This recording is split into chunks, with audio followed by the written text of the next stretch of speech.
Assalamu alaikum. Today's topic which we are going to discuss is approach to jaundice, that is yellowish discoloration of sclera in the body. So in history of presenting illness, if a patient presents with a presenting complaint of yellowing of sclera or yellowish discoloration of sclera, how we are going to take it?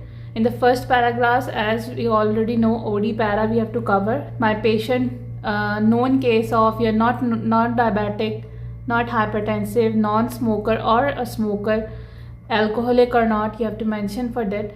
Then presented with a complaint of yellowish discoloration of sclera, which was gradual in onset, noticed by himself initially, involving the sclera, later progressing to the whole body.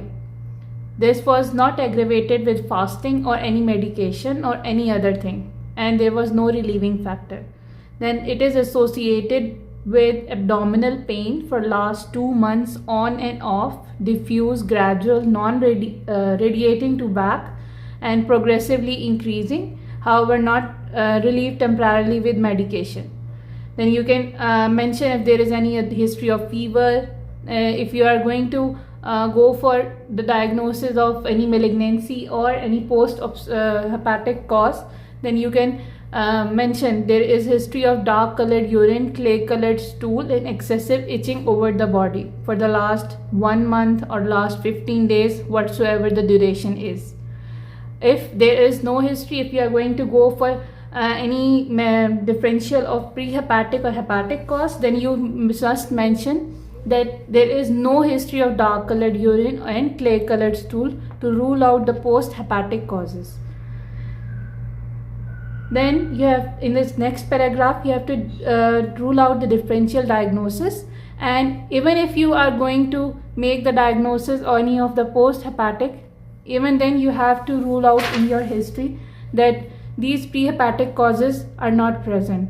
So for here, you can mention there is no history of any blood transfusion or recurrent blood transfusion, any paleness of complexion, any heaviness in left hypochondrium, any use of anti-malarial or any other heme medication, any chest pain or bilateral pedal edema, any previous previous surgery, your cardiac surgery, any prosthetic hair walls present.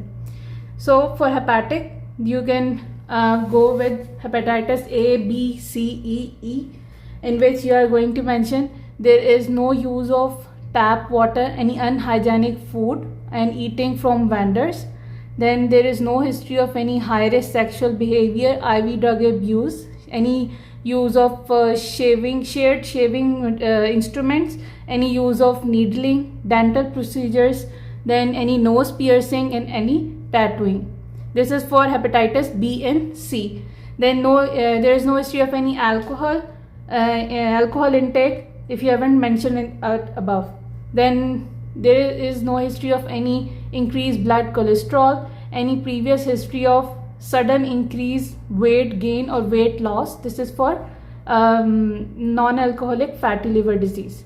Then for hemochromatosis, there is no dark pigmentation over the skin, any joint pain or new onset diabetes mellitus, any involuntary movements or abnormal movements of the body, any family history of chronic lung disease with whistling sounds in the chest, no history of any joint pains, oral ulcers, skin rash. Then for infections like this malaria and like leptospirosis, there is no history of any sanitary work or contact with mouse, any contact with and exposure to mosquito bites.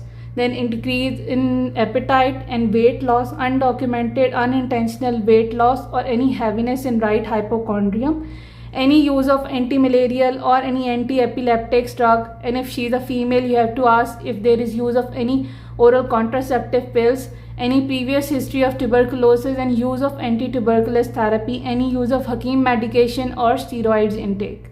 Then recent pregnancy, you have, if there is to rule out any event of health. Then any exposure to toxins like vinyl chloride, if he had any occupational exposure to pipes or any plastic factory. Then any if this jaundice is very sudden in onset, short duration, and patient is having abdominal pain, jaundice, if you have to rule out for Budd-Chiari syndrome also. Then primary biliary cirrhosis and primary sclerosing cholangitis, it has both hepatic and post-hepatic. So you can ask in the end that if there is history of any family history of chronic liver disease or any other autoimmune disorder, any history of pruritus, any lesion over the shins which is not healing, and for pyoderma gangrenosum, then any previous history of gallstones or previous surgery being done for gallstones, then any for malignancy, if you have already asked, you are not going to repeat it, then any procedure, any MRCP, any ERCP or any biliary procedure has been done for post-hepatic causes. Then according to the disease, you have to go for the care. For example, if I'm going for carcinoma pancreas, I will mention the patient is a smoker for last 25 to 30 years, 15 year history, and he is aware of the side effects of the smoking, but he is unable to quit smoking. However, he is also alcoholic, and how much alcohol he takes, you have to mention that for last 20 years, and there is he has not ever decided to quit this alcohol. Then there is no history of any chronic recurrent pancreatitis. For that, you can mention that if he has any recurrent abdominal epigastric pain radiating to back. However, in this patient, I mentioned that he has been having for last 2 months, but not that chronic for years if it is present or not. Then comes the complication. For CA pancreas, you can ask the patient, there is no history of any unilateral limb swallowing or pain, and there is no history of any skin rash over the veins for migratory thrombophlebitis, any new onset diabetes mellitus, any recurrent altered bowel habits.